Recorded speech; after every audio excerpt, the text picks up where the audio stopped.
Mitch Taebel. Taebel. Taebel. Taebel. Taebel. Taebel. Mitchell Taebel, who... Mitchell Taebel. Will Mitchell Taebel is... Mitch Taebel. Mitchell Timothy Taebel. Mitchell Taebel. Taebel. Now, Mitchell Taebel, he's an actor and model who lives here in Los Angeles. Now, Taebel says he's studying film at a local college there in Arizona. Taebel is maintaining his innocence tonight, saying there was no probable cause to arrest him. You're getting the very best coverage tonight. Let's start with Team 12's Bianca Bono. Well, Mark Caribe, Mitchell Taebel actually made some comments to the media as he was walking into the 4th Avenue jail, comments that might explain why he decided to flee from police.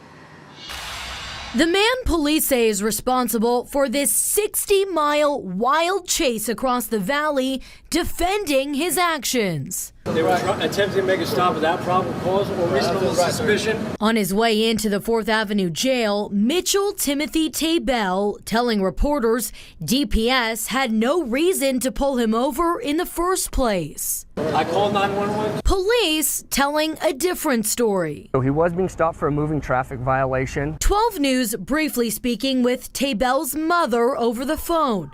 She tells us the 31-year-old lives in Los Angeles and works as an actor. I'm the district attorney assigned to the case. His social media pages and website showcasing some of his work. I haven't come across anyone man enough to go toe-to-toe with me on my best day. But his website also featuring a number of lawsuits he's allegedly involved in. In one case, Taebel appears to be claiming $250 million from the city of Los Angeles because he says he was arrested without probable cause. Now we are learning a little bit more about Taebel, and he's no stranger to putting himself out there. He's got a pretty big social media presence. One video showing an anti-government diatribe really aimed at police agencies. The FBI, DEA, and FTA all don't need to be there, and it's not even backed by the Constitution at all. That boy's got pure magic at his fingertips. Let's watch it again, John. What happened here, Steve? Well, he had a moment of indecision, but watch this. A nice one, ref. That was the superior move by far. He can't go wrong. For just $4.99, he's locked in the exchange rate. No guesswork. Look at the convenience of that delivery. He's tracking, and he's scored! Look at him go! Well, you can't blame the boy. Zoom.com, I love it! Switch to Zoom.com now. Farmer Boys introduces The Natural, the burger that takes you back to the backyard, because it's made with the same premium 100% Angus beef your family always chose. Juicy, tender, vegetarian-fed beef. So it's naturally delicious.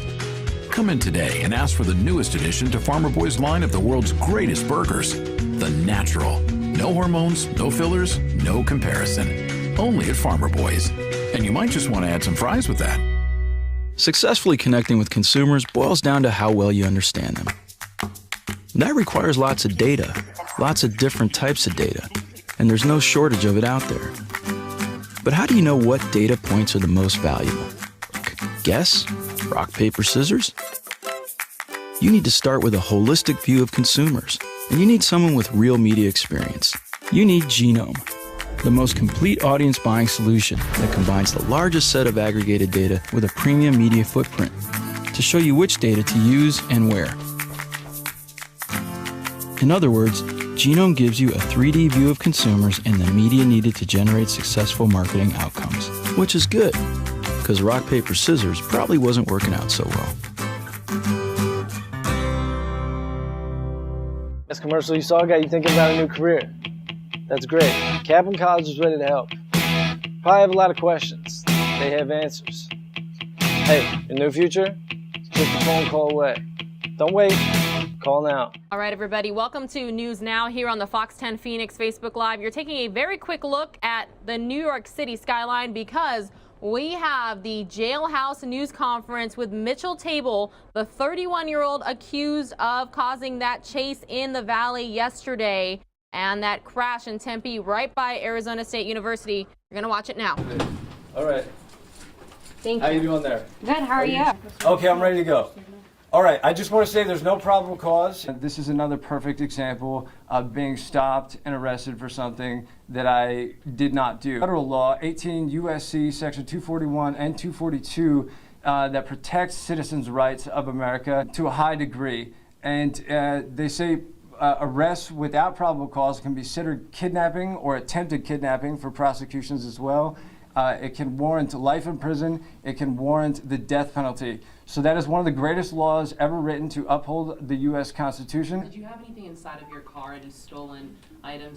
Negative. I'm not a criminal law. If you have an impression that I've been arrested, look at the federal case laws that I have. I called the mayor, tried to get him on the phone to resolve the situation. I also called 911. I left a report.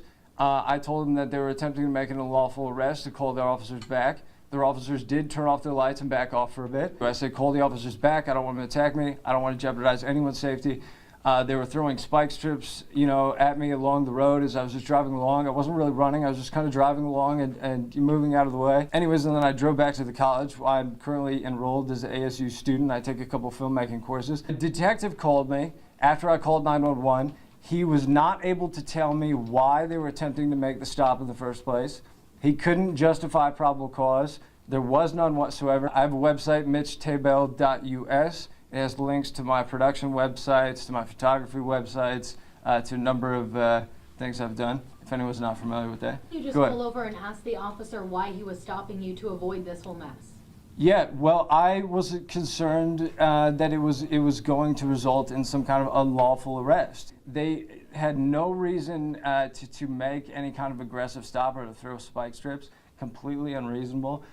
There wasn't like a big crime. They said it was for like an unsafe lane change. If you review the video footage on the highway, I was hardly speeding, just driving along. So that doesn't really make sense why they would want to actively, aggressively chase somebody down who doesn't want to stop, who believes they're under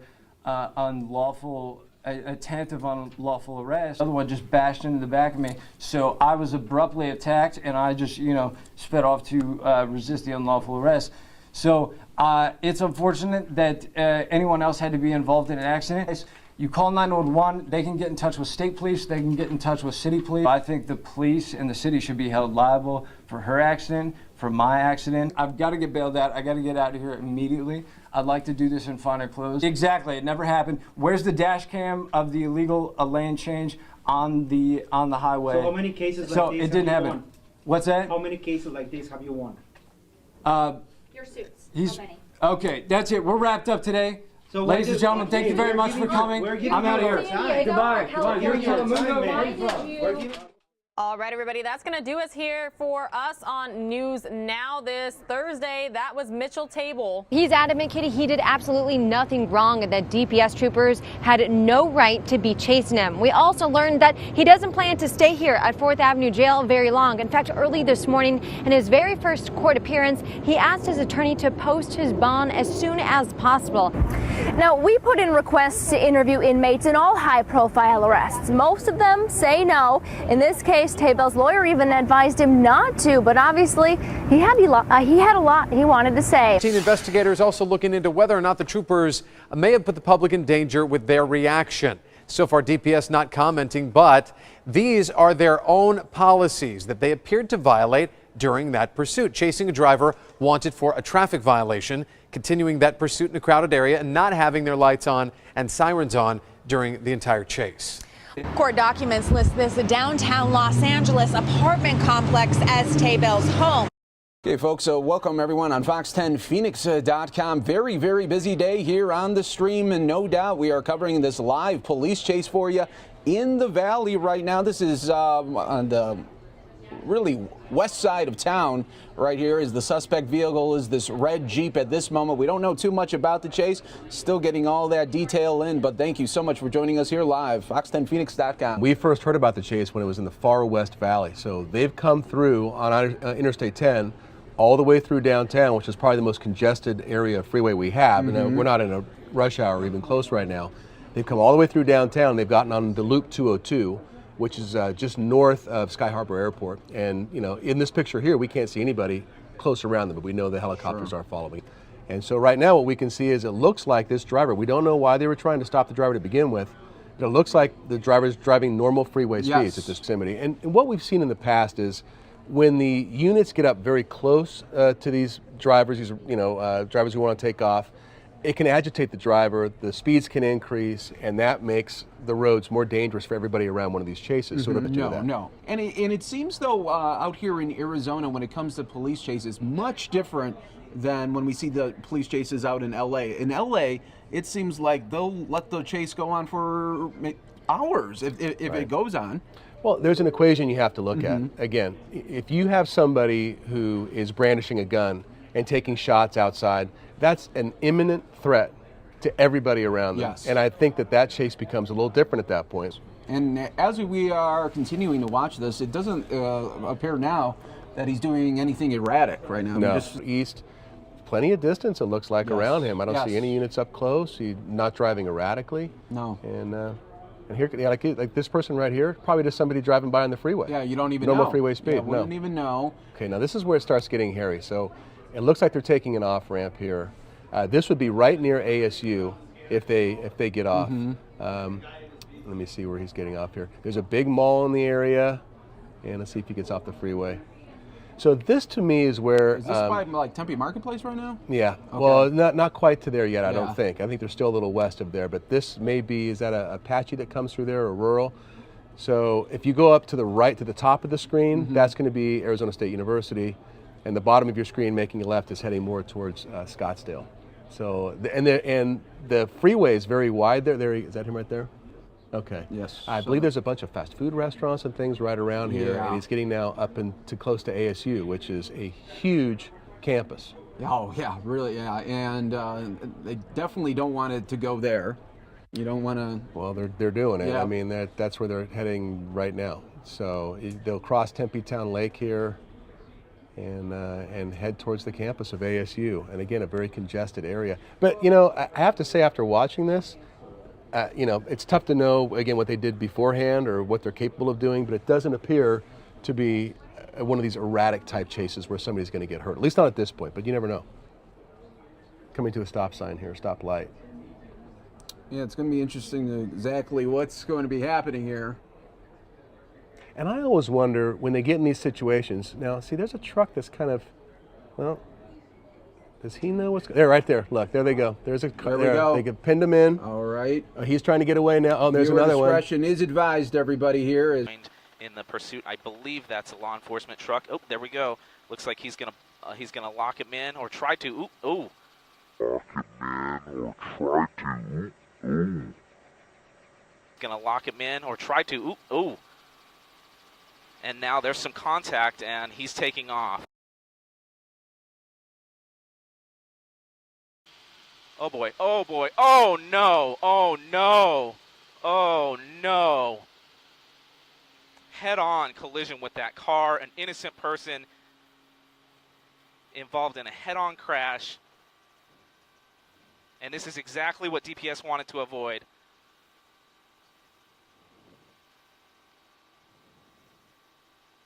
And he's running.